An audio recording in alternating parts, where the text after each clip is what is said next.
Hi there, and welcome to Sacred Commerce Podcast, Episode 2. I'm here again with Rowan Gabrielle, the co-author and co-founder of sacredcommerce.com.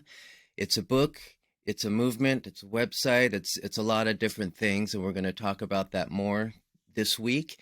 And this week, we're going to start in on the age of consciousness. Rowan, how's it going? It's going great, thank you. How are you? Pretty well, pretty well. It's early for me, just the perfect time for you. I appreciate you getting up early, otherwise we have no light here in England. So we've Oh, got a little bit of daylight left. we got plenty. It's just starting to come up over here. Um, we had a really nice time our first episode last week. Got a little background on what you've been doing for the last year since Iman passed away. Feeling the strength of him on the other side.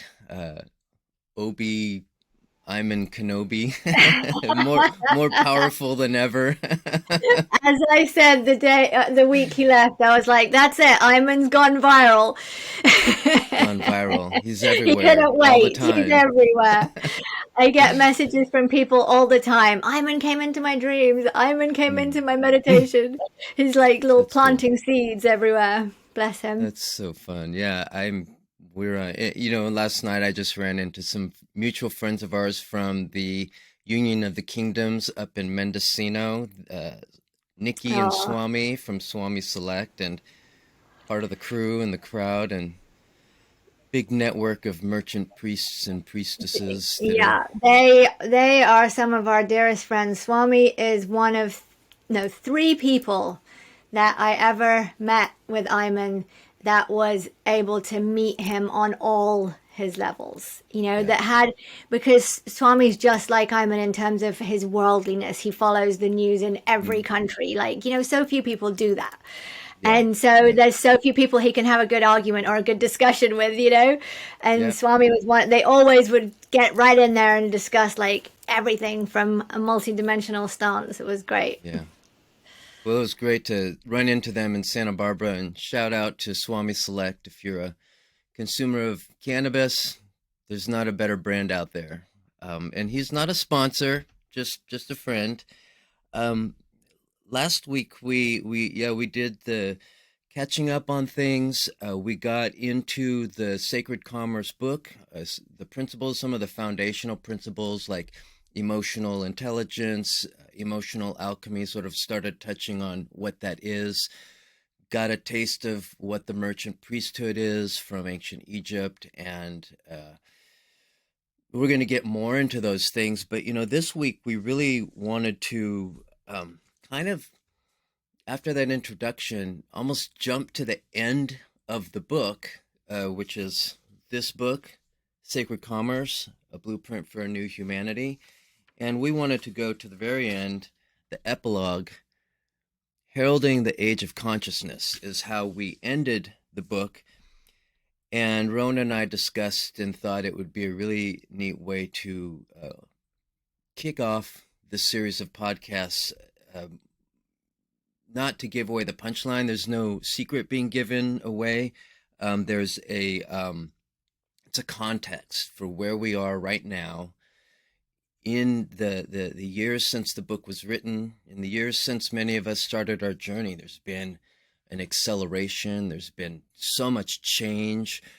The rate of change has accelerated, and we really want to touch in on that, and that the way we put it was actually a new addition to the second edition. We didn't have an epilogue in the first edition, but we thought, like, what's That's right. what's the kind of key point on the second edition that we can say what's going on here. And now that motto was not the first time I'd heard that we are moving through ages of consciousness. The first time I heard that was in a book called, or a short video called The Global Brain by Peter Peter Russell. Russell. And I'm going to read an excerpt from that really kind of goes into a little bit more detail than we do in the epilogue, and it's just fantastic. The evolutionary phase which we have now entered is the evolution of human consciousness. Inner development is the key. In short, evolution has now become internalized. And these changes are happening much faster than we might at first suspect. Recent data shows that inner evolution may soon become very widespread in our society. If we look at the past distribution of human employment in the West, we see that the major focus for centuries was agriculture. Most people were employed on the land. That continued up until 1900 when a new curve took over: industry. Industrial work became the dominant use of human time. We entered the industrial age. We've entered into the information age much faster than anyone anticipated. Whereas it took over a century for the Industrial Revolution to have its full effect, the information revolution has had a major impact in just 25 years. This was in the 80s. He's a very forward-thinking guy. The next question is, what will follow the information age? Well, there are already signs of a new curve beginning, and although small at present, it is growing even faster than information processing. This curve represents the growing number of people involved in the exploration and development of the vast resources of the human mind itself. These are the people who are beginning to explore what may perhaps be the last great frontier, our own minds. The number may be small at present, but as you can see, if you extrapolate the trend, and this is part of a video, he's got a chart. If you extrapolate the trend, then by the year 2000, it will have overtaken the information age. And it has. I mean, we're experiencing new levels of the age of consciousness, but yes, definitely in 2000 and even sooner. What we would then see is a very major shift in values. As more and more people discover a deeper sense of unity and purpose, and letting go of their petty selfish ways, beginning to function more in tune with humanity and the planet as a whole. Now, the idea that there are deeper levels to human consciousness is not new. In all ages, all around the world, we find people talking of that same fundamental wisdom, the same basic understanding of life and consciousness. So that's where he touches on that. And then in your epilogue, you guys write, humanity has journeyed from the Stone Age to the Bronze Age, all the way to the age of agriculture, the Industrial Revolution, and more recently, the Information Age. We are now at the beginning of the next era of human evolution. That's what you and Iman called the Age of Consciousness. Yeah. And the Age of Consciousness, in the time that we all kind of went into a bit of a disruptive diaspora of sorts, you and Iman were going through your own journey of trials and tribulations and ups and downs, and you wrote a book called The Age of Consciousness, Surfing the Disruption. Why don't you talk a little bit about the disruption, how did this birth come about? What were you going through, and what was the need you were seeing you needed to address? So we got to this space where predominantly in our businesses, which was really our chemistry, and in this lifetime was very much a business chemistry.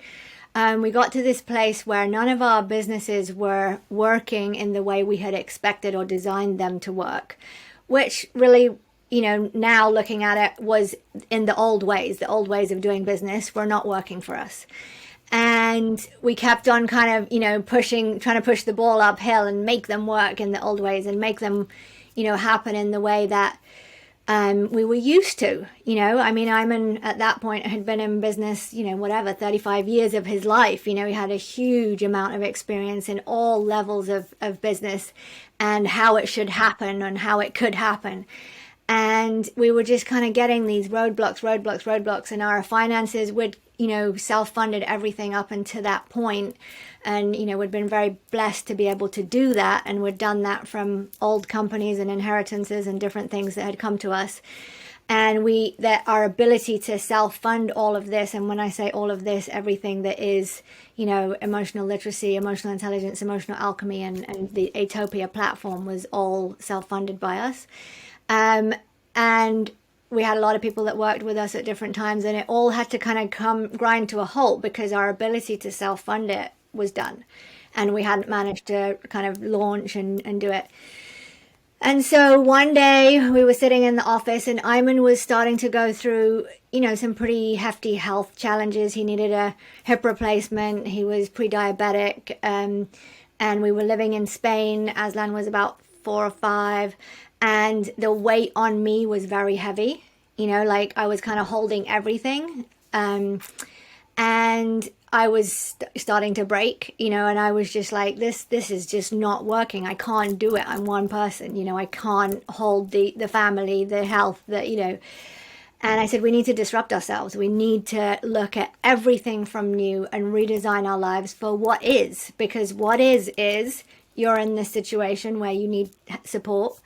Aslan's at this age, our businesses are in this place, and so we just threw everything up in the air, everything we'd invested in. There was no rules anymore to how it should happen, and we just started going okay, we'd like to see this happen, and we'd like to see that happen, and we need to put ourselves somewhere secure so that we can redesign our lives basically. And so that was when we decided to move to Lebanon, and we have a beautiful family house there that is big enough for us to have some of our team with us, and just not have take the pressure off and just start designing things differently. And we just kind of went back to okay, we redesigned our relationship a lot. It was the time when I really faced my martyrhood as a 2 on the Enneagram. The knee-jerk response of the 2 is to do everything even if they don't want to, and martyr themselves and punish you later. And we'd known I was a 2 our whole entire relationship, but it's so knee-jerk. I'd always managed to keep it kind of here and there. And I just really said no to it. And I was like, look, I can't be your business partner, your wife, and look after you. And I just did this kind of list of all the things that I really didn't want to do anymore, that I'd done for years and years and years, and I was just done with doing. And I just kind of, I literally made a list of them. I was like, I don't want to do that. And he just really took it on board and started doing all of those things for himself, or finding somebody else that would do them. And when I tried to do them, he would stop me. He'd be like, no, you've said you don't want to do that anymore. Not in a mean way, but in a you've made a commitment to yourself, And that was a huge healing in our relationship, that I could kind of say no to a lot of the things that in our traditional expectations of a wife one might expect of oneself, or someone might expect of us, and just really say absolutely no to those, and it to be respected and completely fine. And if I hadn't have done that, I would have ended up hating him, which would have been so sad because I adored him. And B, I wouldn't have been able to put my mind to our work because there's only so much time in the day. And so from that time period onwards, when we left Spain and moved to Lebanon, for the first time in our marriage, Iman handled the household completely. It wasn't exactly as I wanted it, but I didn't care because I had my time to do the work, And I spent my time, writing The Age of Consciousness and editing it with him, and just getting my head into the business, which thank God, because I didn't realize he was leaving as soon as he did. But we had 3 years where he was next to me, and I was, kind of the main person doing it, but with him right by, we were doing it together, very, very together. There wasn't that book, The Age of Consciousness, the little ebook it's totally, every word is sculpted with us next to each other.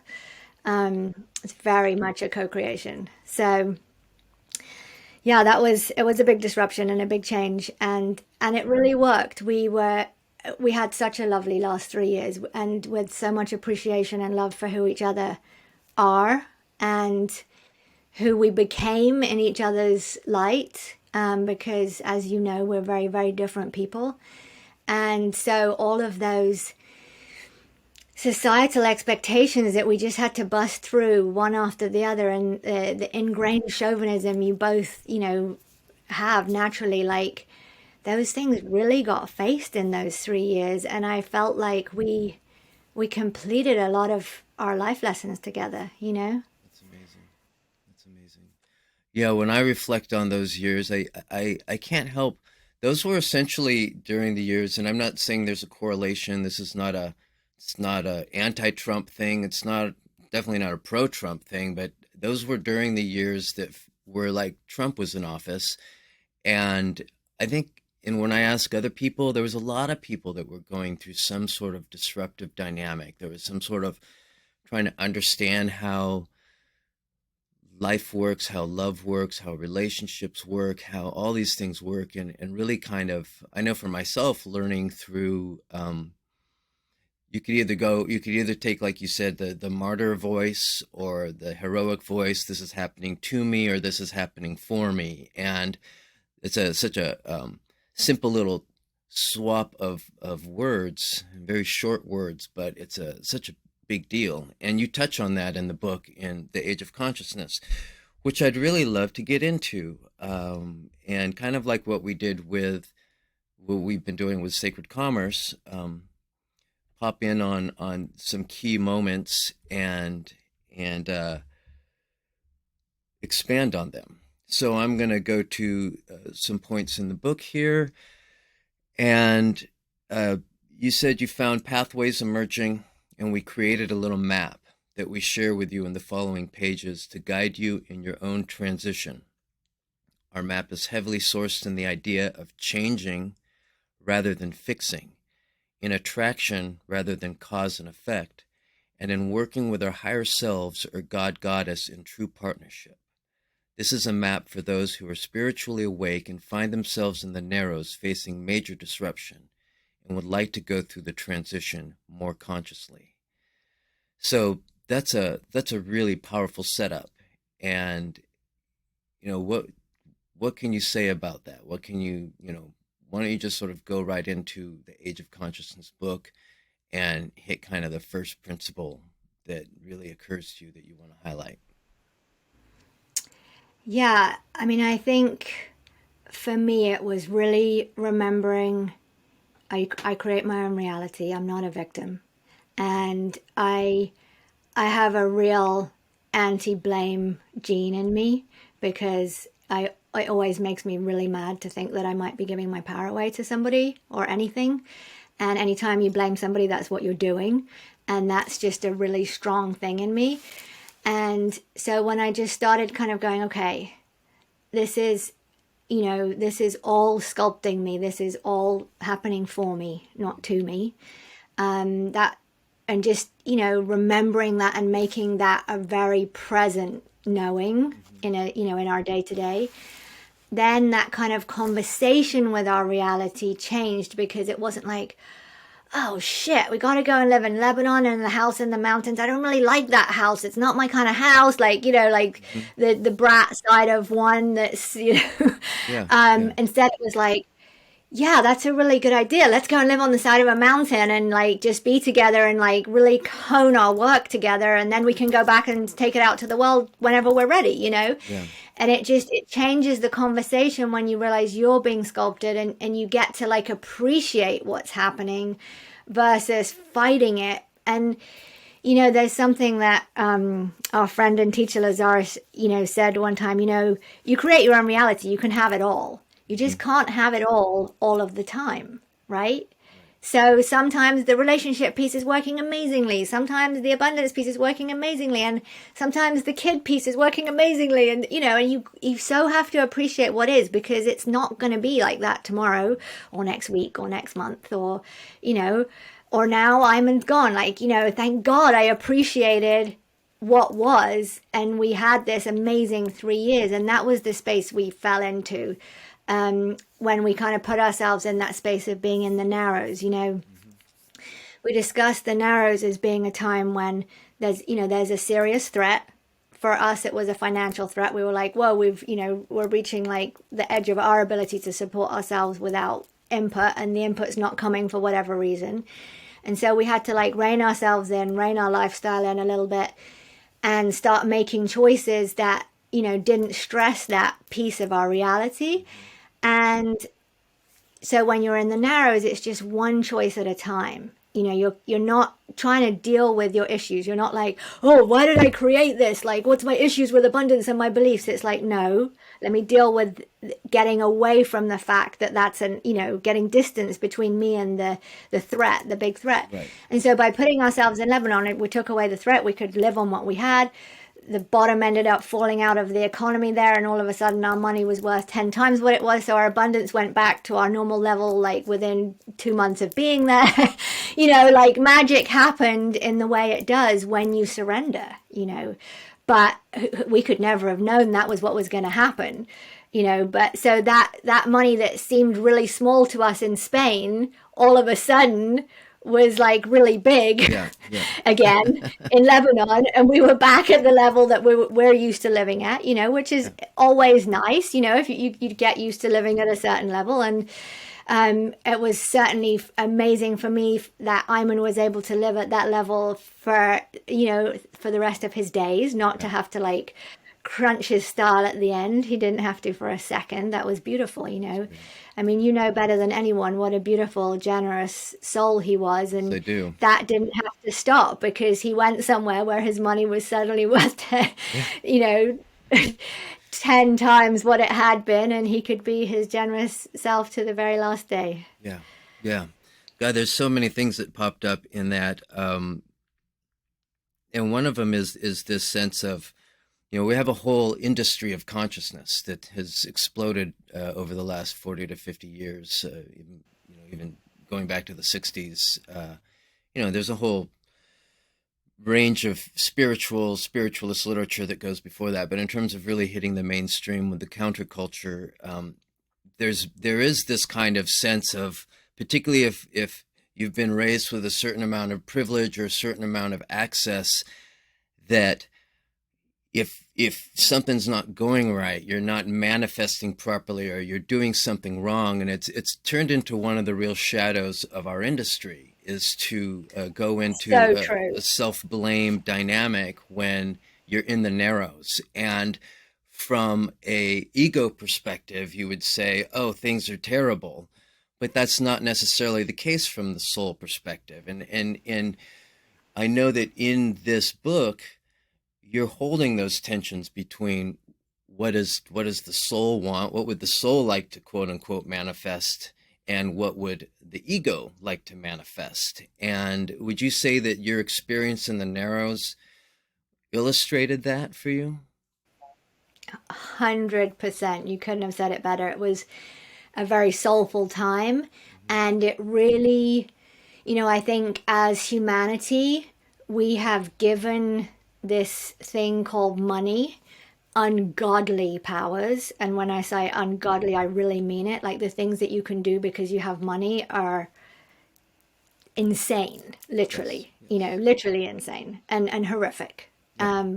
And so for us who have talked so much about, the sacred in business and all of this, for our like dependence or reliance to be removed from that cash source. And it was I would say it was a slightly bigger issue for Iman, having, been a multimillionaire most of his life, and having had kind of control issues as his personal like bugaboo in this lifetime. Like there was this kind of like, well, I've got money, so even if it doesn't work, I can fix it. Like that was Right. something he used instead of using his magic.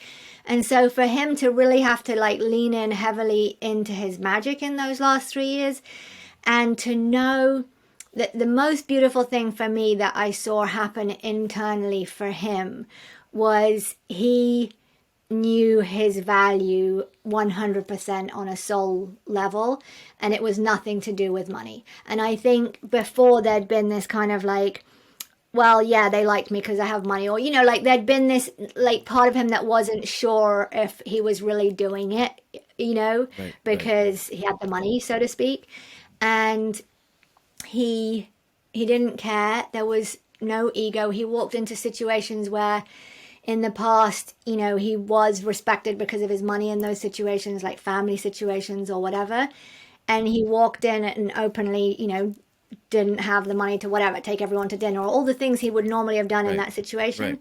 And he he knew who he was at such a level that his ego couldn't do anything about it, Right. you know? And that's the beauty when you really love yourself, your ego has no voice in you because it can't catch you out anymore. It can't be like, oh, look at you, you're nothing, you've got no like it's like, yeah, whatever, of course I know I'm not nothing, and he was just such an example of that. And I was the one that was a bit more like, shit, we can't do this, or we can't, like, what are they going to think? And then I just watched him and I was like, wow, like, if he can do that and he's really used to having that, then who am I to be care about this? And it just made me Yeah, yeah, drop it yeah, as well, yeah. you know? Yeah, and there's levels to that too, in terms of like what no money is, and being able to, when we're in it, just always holding a sense of how many levels people are operating within the narrows, Yeah. and again, all by a certain level of choice. And certainly it's and if people can't quite attach to that they've chosen their circumstances, you can certainly attach to you didn't do anything wrong. There's no like you're not getting punished because you aren't holding a clear enough channel, or you're all these things that we do to kind of, I don't know, continue to perpetuate the lies of the ego, whether it's like I'm I've become something because I have lots of money, or I'm nothing because I have Yeah. no money. Because I don't have any. Yeah, Yeah, it's the same exactly. story. It's the It's the same same story. story. Yeah. But you're still having a conversation about entering the age of consciousness, about creating abundance, about creating prosperity. And, I'm curious, what do those words, abundance and prosperity, mean to you within the context of I'm this? so glad you came back around to that because that was one of the big um, gifts of that time was that we really, really, on such a profoundly deep level, got it that money was not our source, Mm, that we're our source and source is our source. And the abundance did not really, honestly, at no point did the abundance lessen. Even with the perceived financial constraint, the abundance carried on and it just came in different ways, yeah, like, I mean, in southern Spain, the amount of times people would just rock up with a box of food, and just there was so much abundance everywhere we were all the time. And it just never stopped. I mean, really, it just never, it doesn't stop, whether or not there's money present. And that was such an important piece, and I think is a really important piece for humans to, our abundance is community, our abundance is each other, that's our abundance. yeah, And that, we have in spades. I mean, the community that we built together is vast, is international, and is powerful, and cares about us, and yeah, like, you know took us in whenever we needed, and like that. It was just so abundant in that way.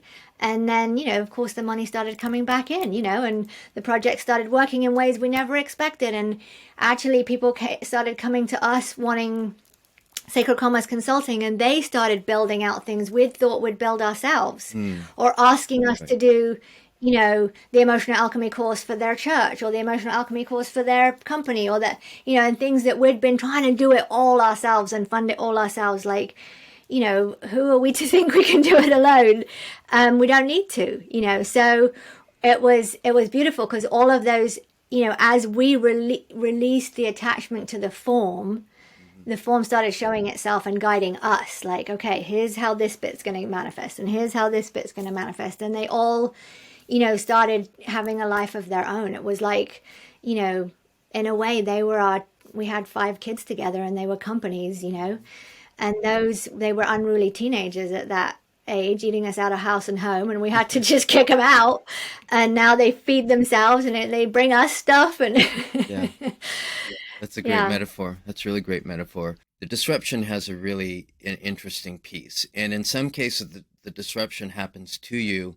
But in your book, and I think it's human nature. Nobody goes around looking for disruption. We just have to react, or if you're really thinking in a proper way, you're responding to disruption. And to me, reaction and response, there's there's a subtle difference, and response is more empowered.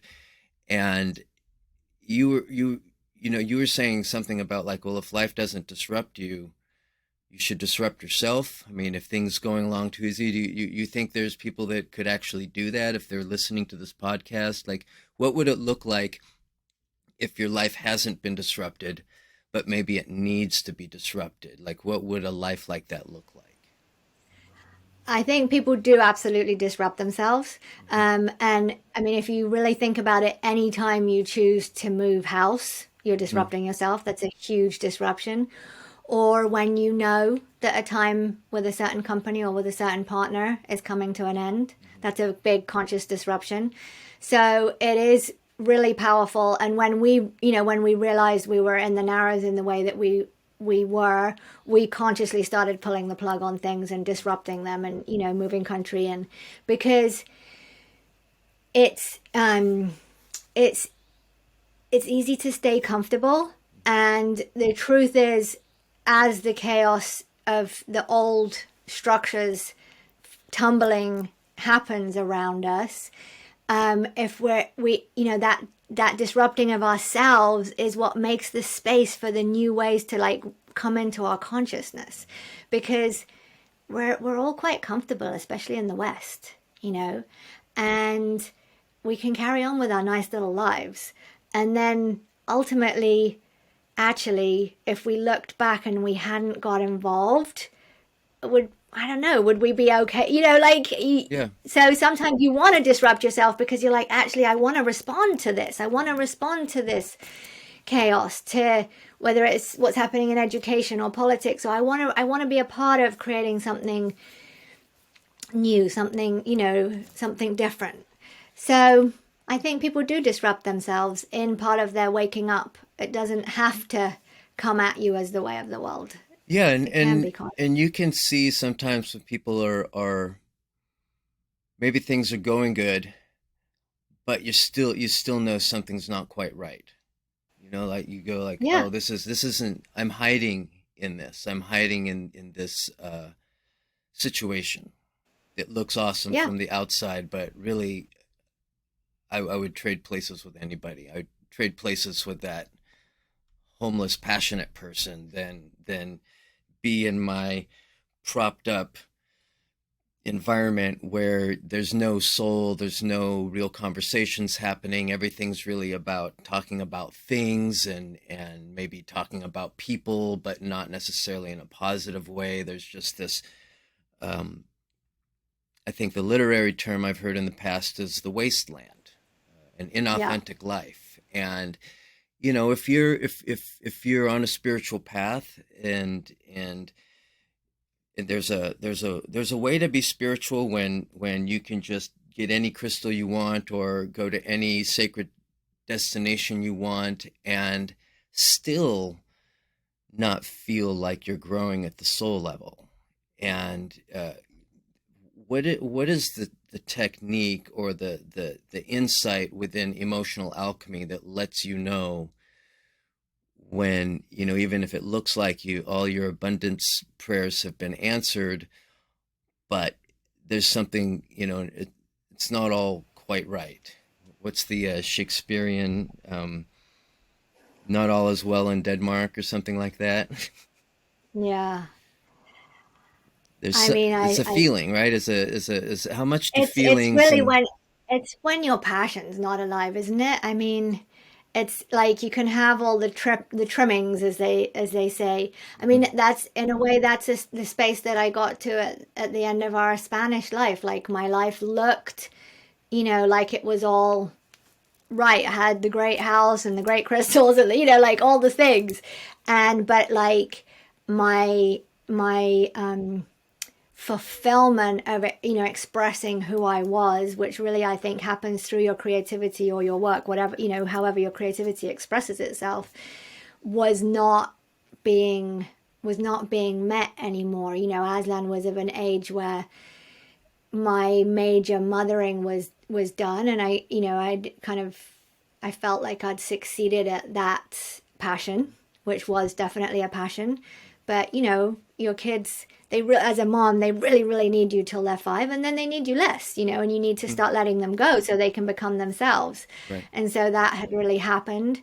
Um, so yeah, I think your passion, especially as an adult in your 40s and 50s, you really, that's when you get to live your passion. You've tried everything, and you know yourself somewhat, Yeah. and yeah, Yeah, and you're less chasing social and biological agendas too. You're able a yeah. little bit more free to like And kind of hopefully you care less what people think. You're able to cut your own path a little. yeah, You notice, know. be more attentive to what's important. So consciously disrupting, and then conscious evolution. We're getting into this idea of, we let yourself be disrupted. It's happening for you, not to you. Kind of break the martyrdom cycle, and then we've got these concepts of conscious evolution and partnership, and it feels like they are linked concepts. So when you talk about and in this case, partnership is partnership with the pulse, right? The Godhead within, the divine source of our own souls. Can you talk a little bit about that? The that Yeah, those concepts of conscious evolution and partnership. Yeah. I mean, I think for me, when I relaxed, I would say relaxed more into that kind of feeling of trusting that partnership, because I mean, I got into my spirituality very young, like end of my teens, and I met my higher self at that point, and I have had a very intimate and strong relationship with her ever since. And I had kind of got into that, manifesting what you want and all of that, and it done it really well, and I almost kind of went over into like a new thing of like, okay, I actually, I mean, I don't try and manifest things very often anymore, because so often, like, they're a little beyond my imagination, the way that they come in. And so walking into that more kind of trust with what life is delivering, which is the partnership piece for me, that's how it expresses in my life. Um, like like Lebanon. I was fighting against Lebanon. I was like, no, I don't want to go to our house in Lebanon. It's a beautiful area. It's a beautiful place, but I felt like far away from my peers and my friends and my culture and everything. And I've lived there before. It wasn't like I didn't know what we were going to. But then when it really seemed the best option, and I just surrendered to to this offering, um, I realized why and sometimes you don't realize right away, but kind of this trust, it's like a trust in that relationship of what's being brought to you, Mhm. but that it is the divine, it is your relationship that's bringing you that, because of exactly what you need to learn to be who you want to be, to manifest that next, level of your offering, or your life's work, or whatever you're Right. working on, your creativity. And so that surrendering to what is then allowed me to appreciate it so much. And I think if I hadn't have realized that I was that it if I hadn't have become conscious of the partnership piece of like, oh wow, this is being gifted to me, this has come now, I've squeezed myself financially, literally, to make sure that I landed in this position where I would be just with my family, just me, Aslan, Ayman. And I didn't even know yet that he was planning to leave, but already I appreciated it so much, because at that age, you're right in that age, like 7 to 10 was the years we had with Aslan there, Yes. where as a Mm. parent you have a lot of influence, and they appreciate you, and they love being with you. They don't really He didn't want anything else. And so I was so aware and appreciative of that as a family we were having this incredibly intimate time, and that we were having the time to really go deep on things like the Age of Consciousness book, and that was because I had been removed from all of my friends and my culture and my busyness, because I'm the two. Yeah. Right, we like everybody around us and everyone loving us, and and I can distract myself a lot with being busy and social. And Iman too, as a seven, like he needed to go to his ivory tower, and I realized that it was an integrative, and we were both integrating in the action of doing this, and that the slight money crunch that kind of made us make the original decision to go there was necessary, because we would not have done it otherwise. We would have carried on being busy, Yeah. being busyness people, and not finished our blueprints and Mm. our life's work together. And that would have been tragic. Now I know that he was, only with me for those 3 years. I mean, that just puts even more like, oh my God, thank Right. God we did that. But like, so from our soul's perspective, I can see how they were really, really guiding us, Mm-hmm. and they used the tools they had, which was like, okay, we need to crunch this down, and we need, because otherwise they're just going to carry on flying everywhere and being busy and going to that and this and learning. I mean, we're insatiable students, both of us, Mm-hmm. and we've done, I don't even know how many hundreds of workshops we've both been to, Yeah. like, but at a certain time you've got to stop and put that into something, and share what you've become, Yeah. you know I've seen people that are extremely charismatic. They are strong and inspiring speakers, and their ego dynamic can really masquerade as their higher self really well. And so when they bump up against these disruptions, they can double down, they could fight, and they could and it seems like there's this it's like having two people, one that doesn't have your best interests in mind and one that does. And getting to know which one's talking when I'm saying I want. Who's the I yeah, in me that says I want this? I'm going to manifest this thing. And it almost seems like the principles of manifestation are pretty straightforward and not easy. I mean, you have to work them, and you have to be in your, all the things you have to do.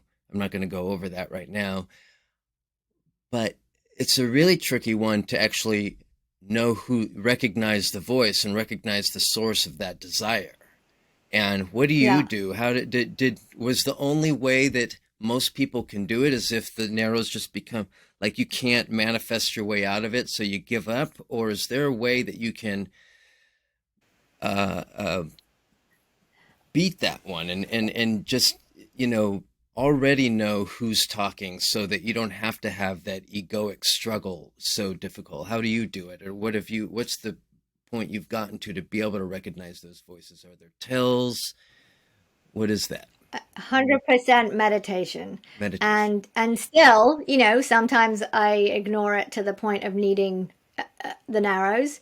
Hmm. And that, I think the times when you need the narrows, like we did when at the end of Spain, we needed the narrows, is when you've left too many things under the carpet. There was too many things in our relationship that we'd just decided, not, we'd gotten to that kind of mediocrity space where like your life should be great because it all looks good, but actually it's not inspiring you anymore, Hmm. and you're living a mediocrity, and that's not what any of us came to live. We Right. we I think we came to constantly to grow, to become more and more and more conscious, as we evolve. It's like a continuous, not constant, but continuous process.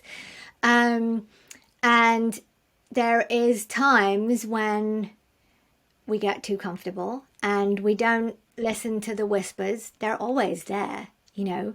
the little whispers of what needs to be changed, but it's like it feels too big, and you are where, I think part of the reason that a lot of us are going through more narrow situations are there isn't really maps going into this kind of new world that we're all co-creating together.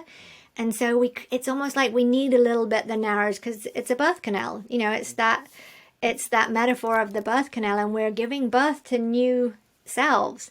And if there was maps, like you're saying, well, how do you do it? Like, then we would probably do it.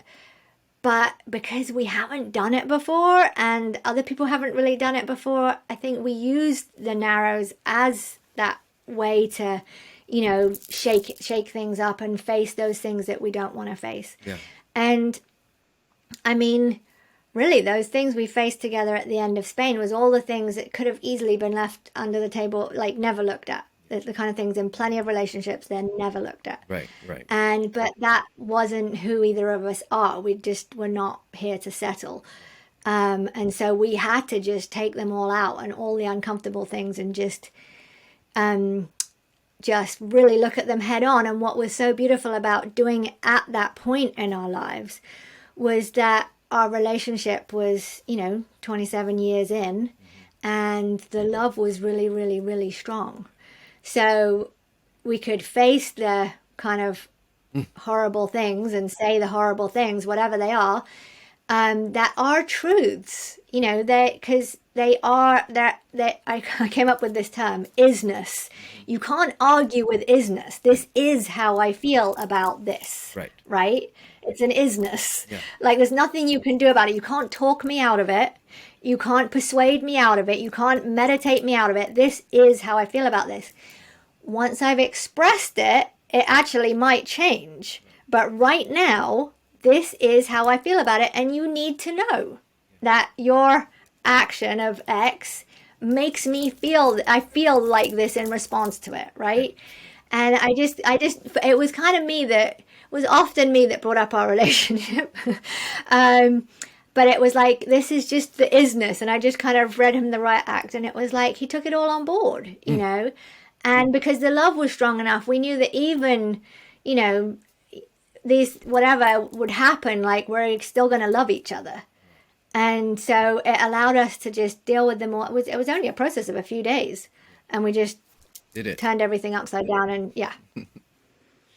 Yeah, so that's powerful because really when you do this work, when you do this clearing work, when you really identify the real voice of your soul, you present in the book that you get to actually surf the disruption. You're no longer being buffeted around.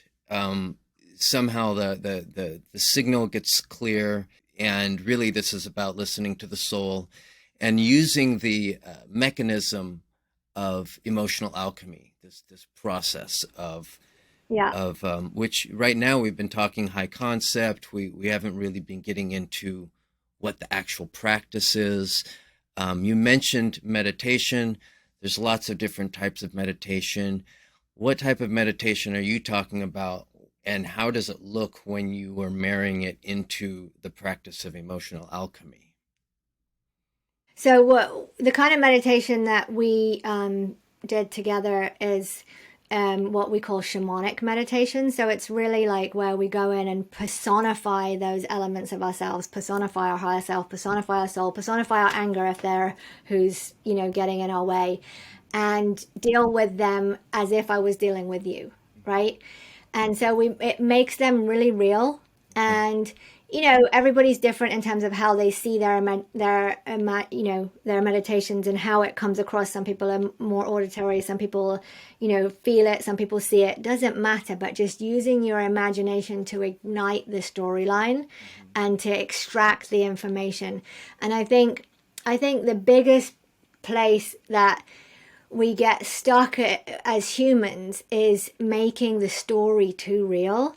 The story is only really there to get us to look at the emotions. The emotions are what's real because they're where the energy is held. So if I'm super, super mad at you about something you did, that's still my anger. There's nothing I can do to fix you, right? Even if that you is my husband, like, right? And Iman was an easy person to get angry with. I used to get angry with him a lot. But if I made it his problem, I would still be stuck now. But because I made that, I owned the anger, I could go in, and people get shocked that I say I would beat him up in meditation. But you got to do something that's real enough that that energy gets conjured inside of you, and poof, Yeah. like it comes out of you. And it took me a year to be able to punch someone in a meditation, because I was just such a non-violent person, and Mrs. Nice Girl. Yeah. And it literally took me an entire year of trying until I could get my anger real enough in the moment, even in a meditation, Yeah. that I could actually take my fist out and punch someone in meditation. But until I could do that, I wasn't able to release my anger. I would go in and do an anger meditation, but it would still be stuck in me, because I hadn't conjured the feeling, the intensity enough. Yeah. Yeah. So if you're really, really mad, then you're mad enough to blow something up or to hit someone, or to, then you just need to go in and you need to make that visualization real enough that you can do it, and poof, it's suddenly out of you. And if you can't do that in meditation, you're actually not really willing to let the anger go, because you're not bringing it up. Because as you punch that person, that feeling of conjuring it enough to make that physical action, even in your imagination, poof, sends that energy out of your body. And that's why you're doing it. It's never going to hurt the person.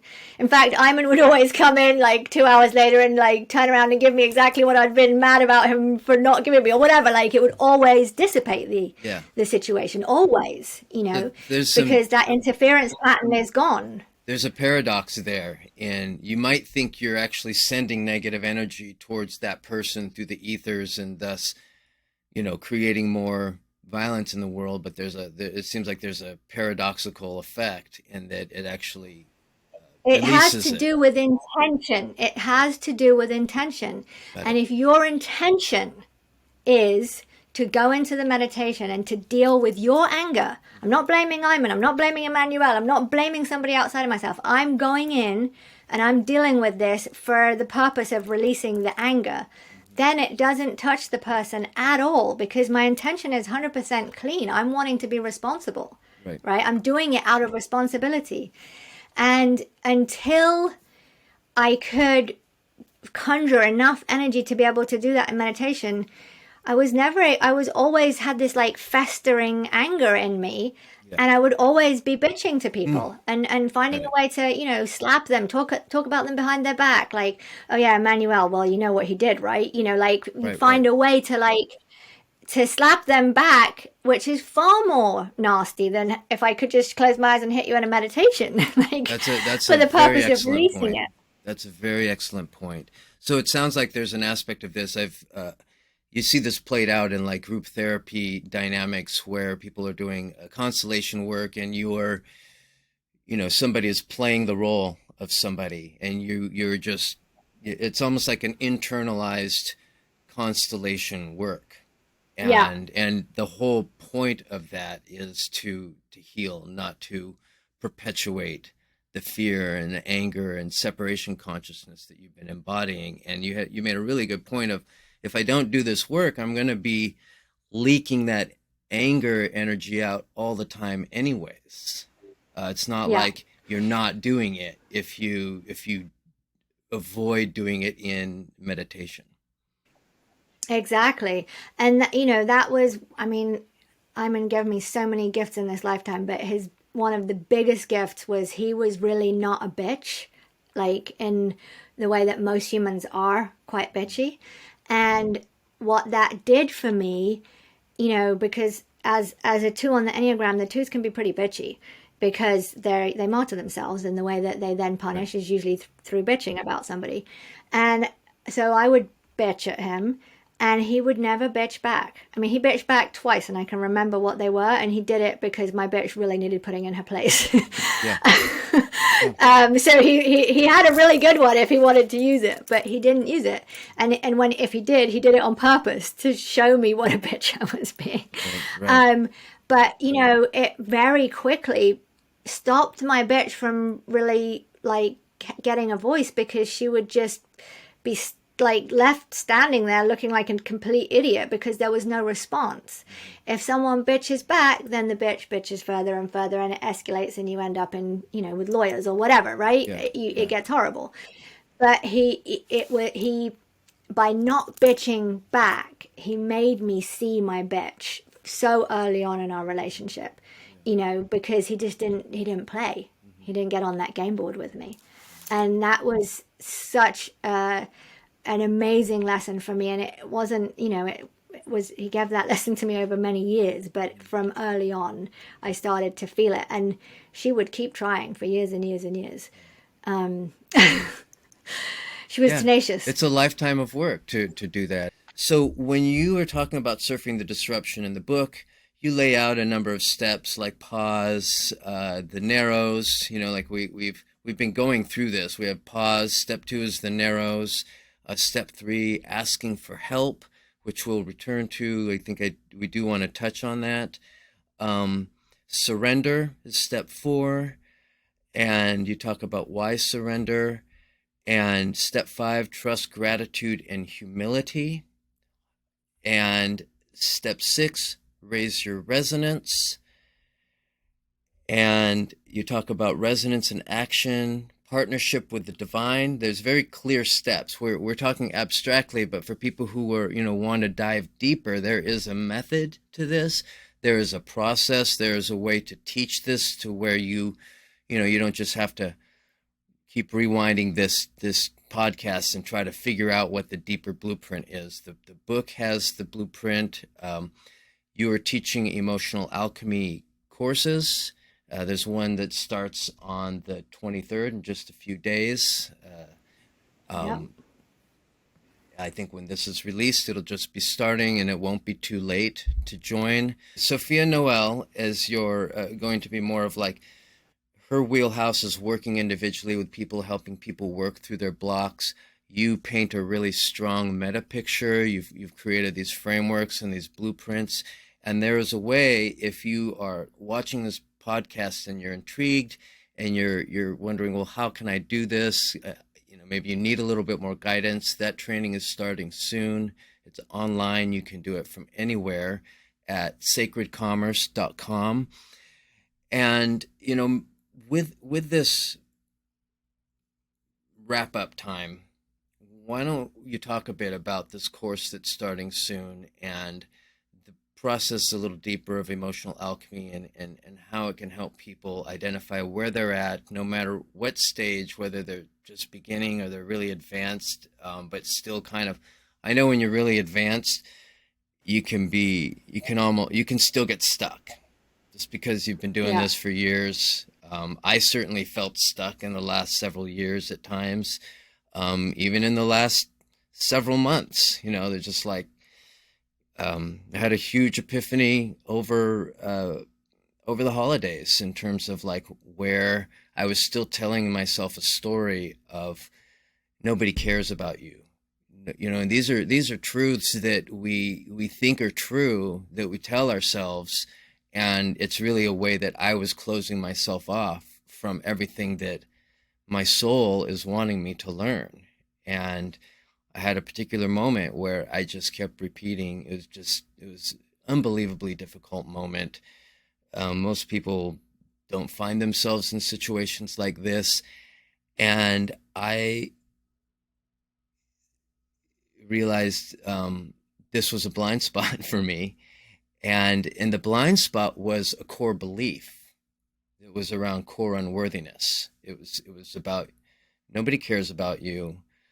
And I had all sorts of my own stories around, martyrdom types of stories of why that was true, and how the world's a cold place, and lots of evidence. But I heard my soul coming through. This isn't happening to you. This is happening for you. This is happening for you. This is happening for you. Beautiful. And and it was in such a way that there was no connection. There was nobody I could point to in my peripheral and say, oh, it's because they're like this, or it's because this was happening in such a certain way. Like I could, and these were things where I had bumped up against myself in this way before and could say that. Well, you know, and it was a bit of a martyr routine. And the thing is it's not like the facts aren't there, the evidence isn't there to support your martyrdom, and nobody will disagree Yeah. with you at a certain level. But this is a different game we're playing. We're talking about surfing the disruption. We're talking about moving from these different mega ages of human activity. And in this time, in our last 50 years on this planet, you know, I think handheld calculators existed when we were born, but I don't know that that's even true. And now we're live streaming, and we have devices that we can, put things in our ears, and we have the advent of AI at a whole other level in terms of creativity. I'm not going to call it art. Art is a specific thing, but in illustration and in writing, art has to happen with humans. Art is something that emerges out of the crucible of the soul and the emotional life. But illustrations, writing, a lot of things like that you needed people to do. You don't need people to do. You need more refined, more creative people. I have a theory that the age of consciousness and the age of creativity are almost synonymous terms. Like this is less less barriers to being creative and getting inspiration from a transpersonal source, channeling it. And when I say personal, I mean ego personal. The higher self is Yeah. still a transpersonal source of inspiration. And most people, I would venture to say, aren't well acquainted with their own soul, even though that's the truest part of them, because they're so locked into believing that their perspective through the filter of the ego is reality. And what you're doing is offering people a chance to knock the ego a little bit, to even like say, oh, that is an ego, that's not a real thing, it's a piece of software that my biology created to help me get through life. But the driver is not the ego. The driver is who I really am, and who I really am is my soul. And this is Yeah. a mechanism, the emotional alchemy process, that draws on ancient technologies of meditation and intention, and allowing surrender, all of these different components that go back to prehistory. They've been preserved by sometimes very small secretive groups that hung on to these techniques and hung on to the truth of who we are, while the mass of humanity was being, either nurtured to be some sort of workforce on this thing, or cold because there was too many, or we've really just been at the effect of few numbers of people, and we're essentially stepping out in mass into a whole new level. Like, instead of most people being employed in agriculture or industry or information, we're all going to be employed in evolving our own hearts and minds. And the age of consciousness is basically a poetic way of identifying that time when most people are going to be tapping into their human potential, working with the tools of creativity, including science and engineering, to create really there is no such thing as a perfect society, but we can always be improving on what we have. And in an ideal world, the viewer here will be at a place, a choice point, where they think maybe this is my moment to take a conscious step into my own evolution and start working. Either, I mean, what you offer is something, but in the age of consciousness, there's so many options, and we're not saying we're the only way to surf the disruption, but we may be a way that fits for you as the listener and the viewer here. Um, any final words of wisdom or encouragement, Rowan? Well, I mean, I love your story that you just shared about, this big belief that you just came across because in your question about the Emotional Alchemy course and what's really in it, those tools are for people, my cat, that are really, really ready to put themselves in the driver's seat in terms of responsibility for the reality around them. And I think what's so beautiful about, starting to discern, you asked about the different voices, and I don't know if I really answered it properly earlier, but the voice of the ego is actually very easy to discern, because it will always be attempting to make you feel better than or less than for some extraordinary or non-extraordinary reason. And so whenever we're feeling like we're not good enough and we're shit and we're not good at that, it's an immediate, that's the ego talking. And I think one does get quite good at discerning that quickly as one goes through this thing. And we're always going to have our off days, but it's like that knowing that that voice isn't real kind of lets you just be in it and be in a bit of a melancholy day, and it just is fine. Just have a sofa day. You know what I Yeah. mean? It's not so like absolute as when you believe the voice of the ego. Right. It's like you can still hear it and it's there, but the volume's pretty low and you're just like, yeah, whatever, Right. la la la. um and allowing the voice of the soul, which is really helping you finish your life lessons, helping us finish our karmic choices that we came here to finish up with, all just trusting in our own choices of this body and this lifetime with these parents and this country and this, all the little micro choices that went into us being exactly where we are exactly now. I think emotional alchemy tools help us to stay in a active choice with that. And moving through the things that we've come here to be done with. Yeah. Like we don't want to continue the cycles of martyrhood and guilt as ways of raising our children like our parents raised us. We don't want to continue. There's these things that we know we don't want to continue. And when we put ourselves squarely in the driver's seat, those are choices we can make. So these are super practical tools, Yeah.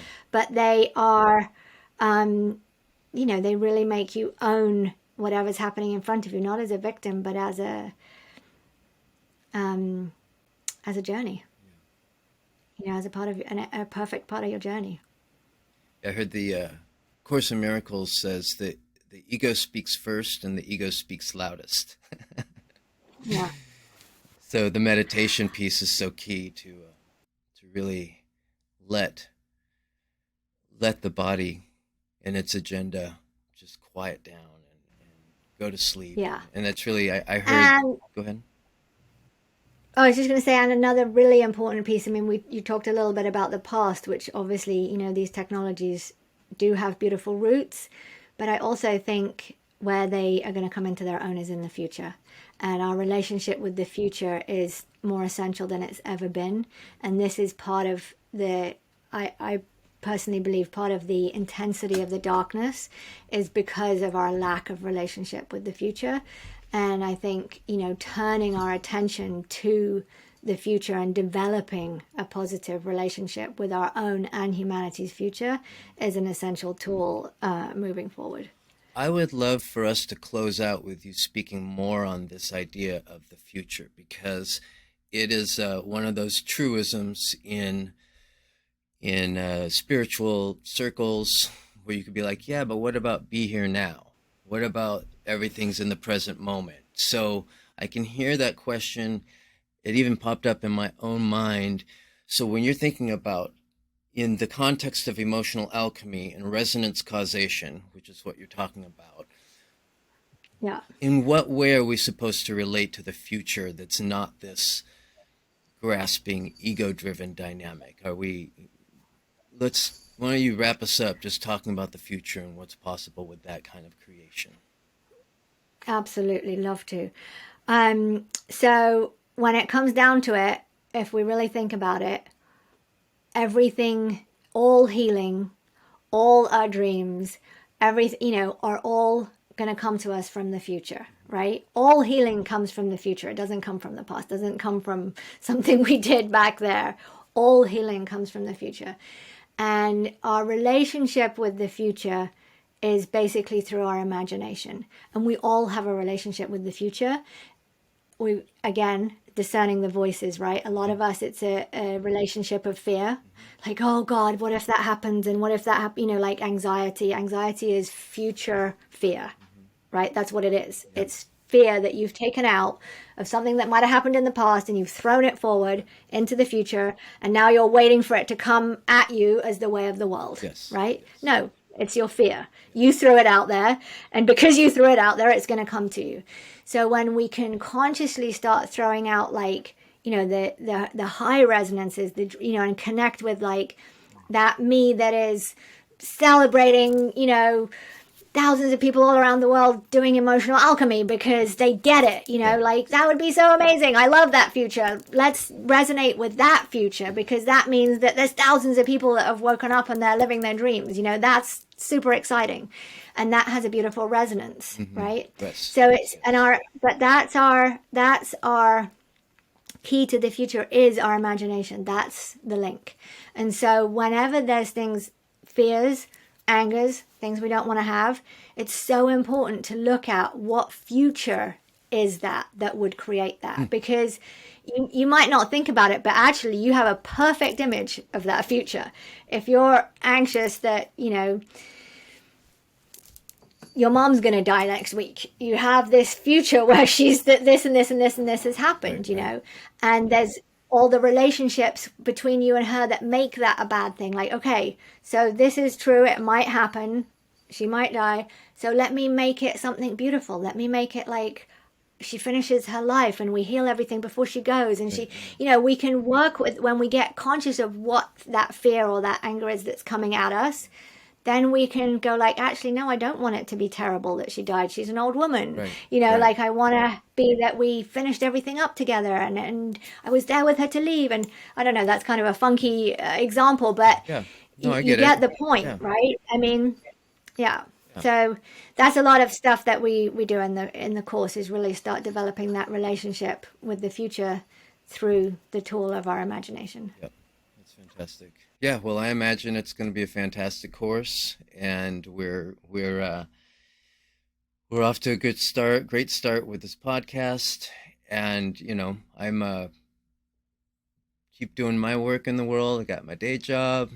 You have your projects, and we want to Bless help you. everybody who comes across this information to be co-creators in this world and to help us Yeah. create. As Charles Eisenstein says, the beautiful world we all know is possible. The beautiful world our hearts know is possible. Absolutely. Absolutely. It is our shared dream. Thank Yeah. you. Thank you.